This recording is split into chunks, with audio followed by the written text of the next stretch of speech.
North Carolina Dems and friends, welcome to the program. I'm Anderson Clayton, chair of the North Carolina Democratic Party, and here's what Democrats are talking about this week. The federal government has shut down. Hundreds of thousands of workers across the country are furloughed or are working without pay. Families, veterans, and small businesses are suddenly living with uncertainty. And folks, it didn't have to be this way. When Congress can't agree on a budget or at least a short-term funding plan, the federal government literally runs out of the legal authority to spend money. Agencies won't have the funding to keep operating normally, so they have to put pretty much everything they do on hold until Congress can get its act together. This means non-essential federal workers are furloughed without pay. Essential workers like air traffic controllers and our military service members still have to show up, but their paychecks stop. National parks close, small business loans, housing assistance, and nutrition programs will stall if the shutdown goes on for too long. In other words, a shutdown doesn't mean that suddenly nothing happens. It just means that the wheels keep on turning, but at the expense of the people who are keeping our essential services alive, and to the detriment of anyone who relies on pretty much anything the government does. So why are we here?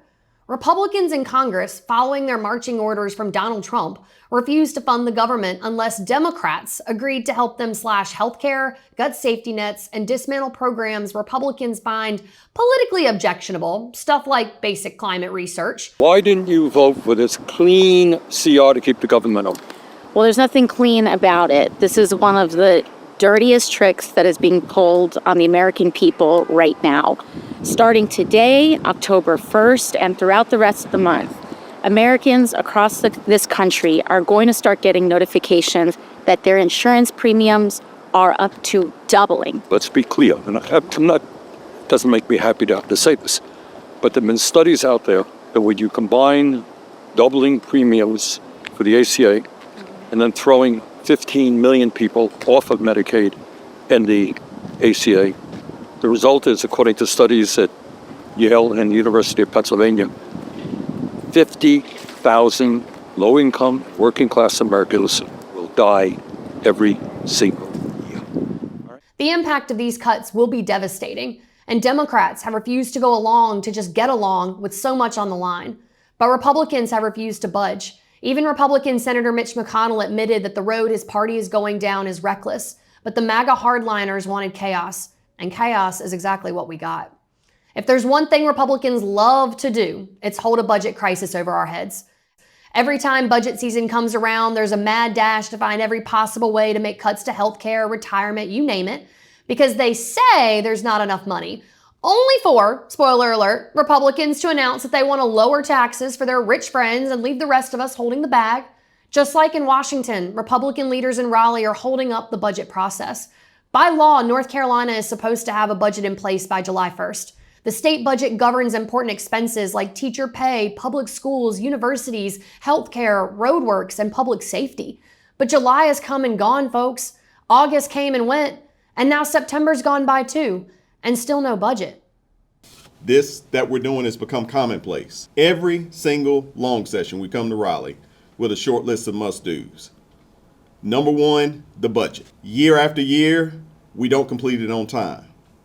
And for whatever reason, that's become the rule, not the exception. That has become what people have come to expect for no reason. You look at states like Texas, other places, get this stuff done in 3 months out of 24. Unlike the federal government, when no new budget gets authorized, the state government doesn't shut down. We default to what's called a continuation budget, which is just the old budget from the previous year.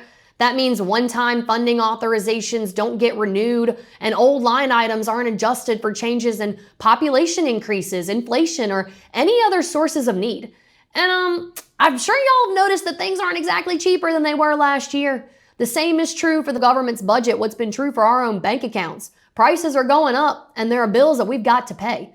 Basically, our state's everyday operations are underfunded unless they get a boost from a separate spending bill, a mini budget. And yeah, the budgets might be small, but they have a big impact on how the government operates. Patchwork, piecemeal budgeting creates uncertainty for state agencies and local governments, making it harder for them to do their jobs effectively and efficiently or to plan ahead. It makes it harder for we the people to track how lawmakers are spending our money, and it makes it easier for lawmakers to delay critical and long-term spending decisions while they make room in the budget for tax cuts for the wealthy. And that failure is about more than just missing deadlines, because it has a real impact on the people that live here in this state. School districts started back this year unclear about what funding will be available. State agencies are scrambling to ensure they have the ability to provide essential services. State employees, already squeezed by higher prices and healthcare costs, don't know if or when they'll get a raise. Instead of negotiating in good faith on how to get a real budget passed, North Carolina Republicans have been fighting both with Democrats and each other over what cuts they want to make, like with their attempts to massively underfund Medicaid by hundreds of millions of dollars. Yes, that's still happening. Investments in childcare and higher education are delayed, leaving kids and students to go without, and healthcare access across the state suffers. Local governments are stuck in limbo, not knowing what resources they can count on. Y'all see the pattern here? North Carolinians are going to keep showing up. Our teachers, though their numbers dwindle, are still showing up to teach our kids. Nurses are still caring for patients. Federal workers are going to keep our planes flying. They're doing their jobs, and it's past time for Republicans to do theirs. From Raleigh to D.C., the story is the same. Republicans are leveraging a shutdown to force families to carry the burden for their bad policy, whether it's a month-long shutdown now or a decade of severe health and retirement cuts if the spending bill passes as Republicans want it to. It doesn't have to be this way. We deserve leaders who govern instead of gamble. We need budgets that fund our schools and our hospitals. Republicans in the North Carolina General Assembly need to pass a budget that can do both and do it now. We can't change the folks representing us in the legislature until next year, but we can send them a message. The first way is the direct route, by calling your Republican legislator's office to tell them that they need to do their jobs and pass a budget. That's easy. Just go to ncleg.gov/findyourlegislators, type in your address, and find your representative's phone numbers to leave them a message. The second way is with the power of your vote. Your legislators aren't on the ballot this year, but chances are there's a local election in your town this November, and in some towns even next week. If you want to send Republicans a message that you're fed up with how their party has been using people as pawns, get out and vote for local Democrats. Let them know they've got something to worry about at the ballot box if they don't get their act together in Congress. Make a plan to vote. Make sure your friends, your family, and your neighbors are ready to vote too.